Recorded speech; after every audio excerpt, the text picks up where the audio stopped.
Welcome to whistle.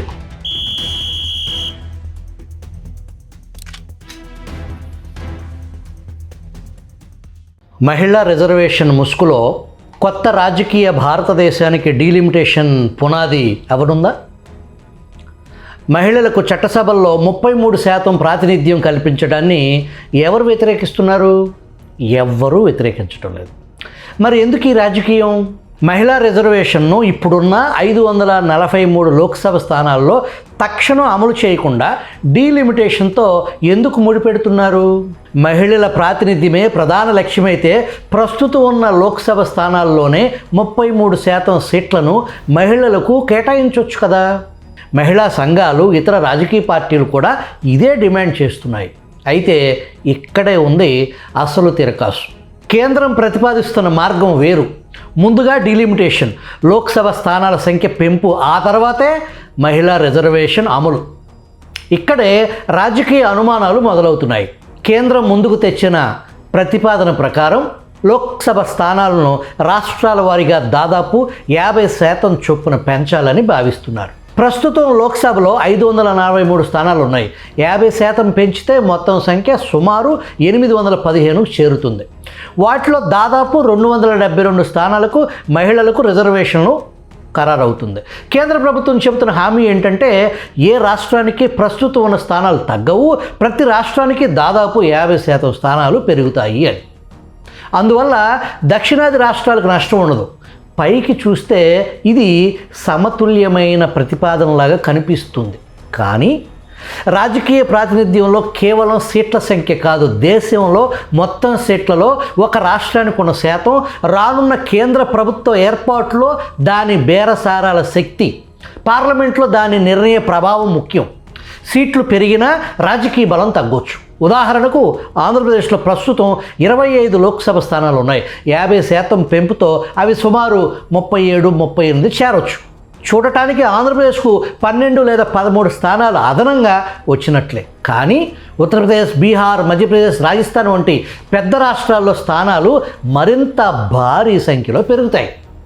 అప్పుడు ఆంధ్రప్రదేశ్లో స్థానాలు పెరిగినా కొత్తగా ఏర్పడే 815 మంది సభ్యుల సభలో భవిష్యత్తులో జనాభా ఆధారిత పునర్విభజన జరిగితే మరింత నష్టం జరుగుతుంది. అంటే ప్రస్తుతం సంఖ్య పెరగటం వేరు, జాతీయ నిర్ణయాల్లో ప్రభావం పెరగటం వేరు. గతంలో ఒక రాష్ట్రానికి 25 నుంచి 30 సీట్లు, 35 సీట్లు వస్తే చాలా పెద్ద లెక్క.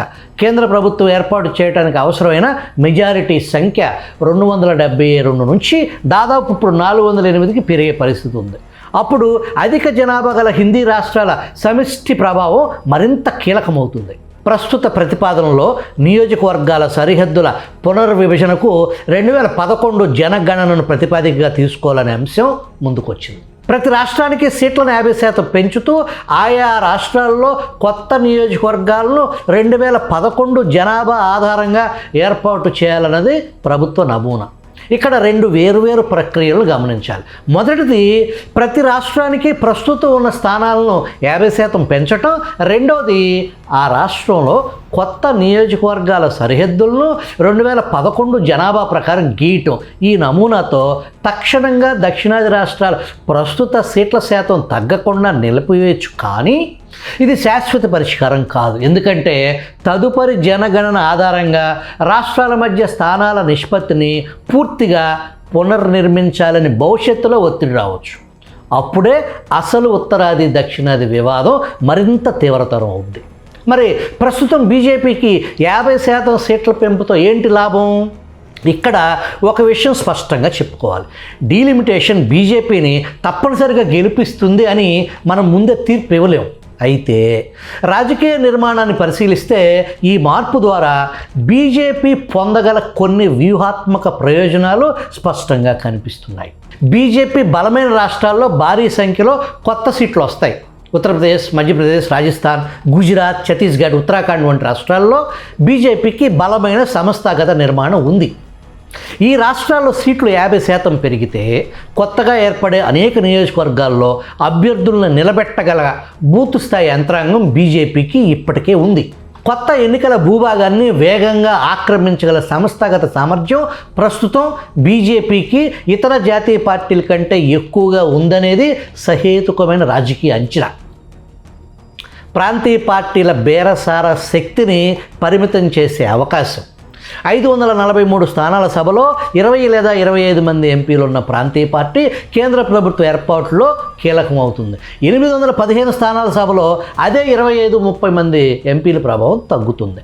ప్రాంతీయ పార్టీ సీట్లు కూడా 50% పెరిగితే ఈ ప్రభావం కొంతమేరకు తగ్గుతుంది. కానీ హిందీ రాష్ట్రాల్లో ఒక జాతీయ పార్టీ అత్యధిక కొత్త సీట్లు గెలుచుకుంటే దక్షిణాది ప్రాంతీయ పార్టీల మద్దతు లేకుండానే మెజారిటీకి చేరువ చేసే అవకాశం పెరుగుతుంది. అంటే ఇది కేవలం నియోజకవర్గాల పెంపు కాదు, ప్రాంతీయ పార్టీల అవసరం తగ్గించి జాతీయ కేంద్రీకృత రాజకీయ వ్యవస్థను బలోపేతం చేసే అవకాశం.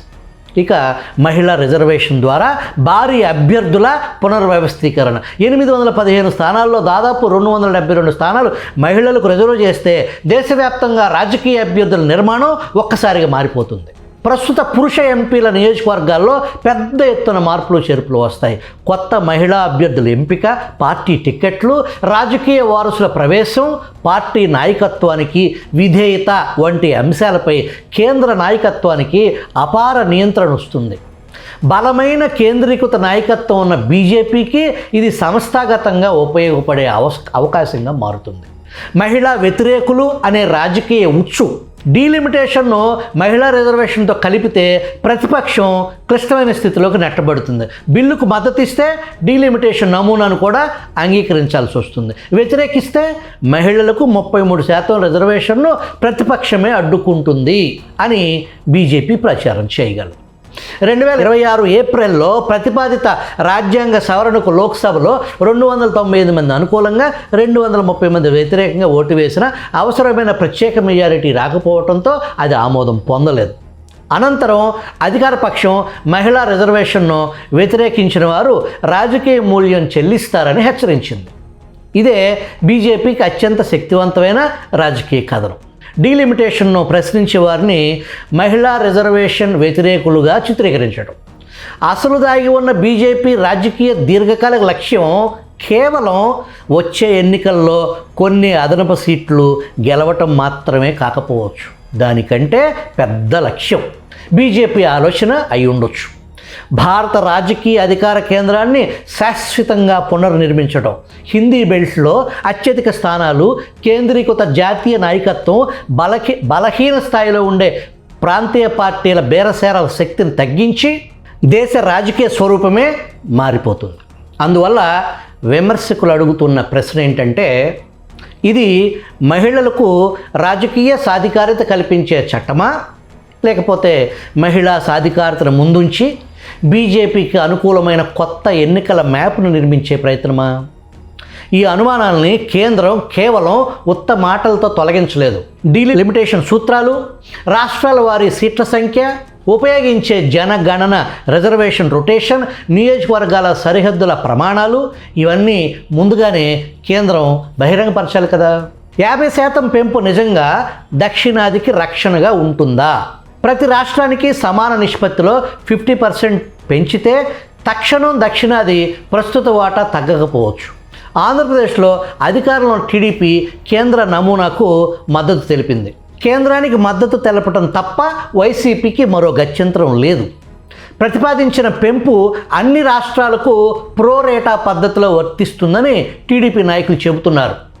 కానీ దక్షిణాది రాష్ట్రాలు అడగాల్సిన అసలు ప్రశ్న, ఈ 50% రక్షణ రాజ్యాంగంలో శాశ్వతంగా రాస్తారా, లేక ఇది ప్రస్తుత బిల్లు ఆమోదించుకోవటానికి ఇచ్చే తాత్కాలిక రాజకీయ హామీనా?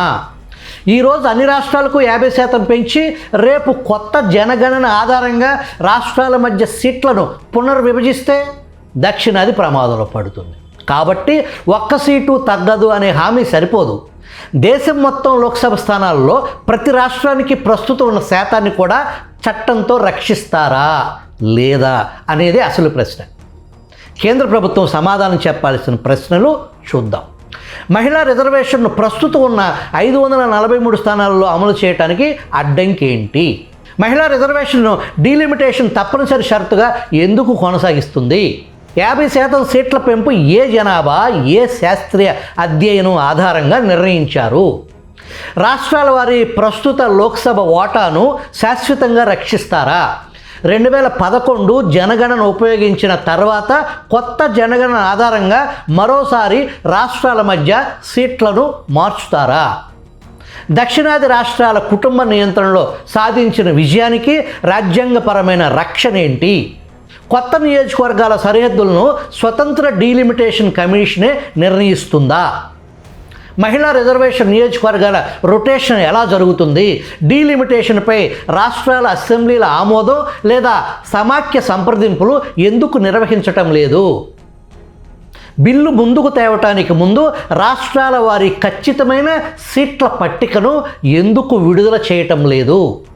మహిళలకు 33% ప్రాతినిధ్యం ఇవ్వాలి, అందులో రెండో అభిప్రాయం లేదు.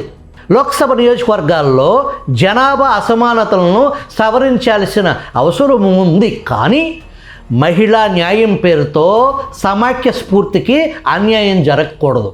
సీట్లు పెంచుతున్నామని చెప్పి దక్షిణాది రాజకీయ స్వరాన్ని పలుచన చేయకూడదు. ఒక్క సీటు తగ్గదని హామీ ఇచ్చి దేశ నిర్ణయాల్లో దక్షిణాది ప్రాధాన్యాన్ని తగ్గించకూడదు. ఇది 815 కుర్చీల కోసం జరుగుతున్న చర్చ కాదు. ఇది రాబోయే 30 లేదా 40 సంవత్సరాల భారతదేశాన్ని ఎవరు పరిపాలించాలి? దక్షిణాది రాష్ట్రాల ఆర్థిక సహకారానికి తగిన రాజకీయ గౌరవం ఉంటుందా? ప్రాంతీయ పార్టీల గొంతు ఢిల్లీలో వినిపిస్తుందా అనే అంశాలు నిర్ణయించే చారిత్రక మలుపు.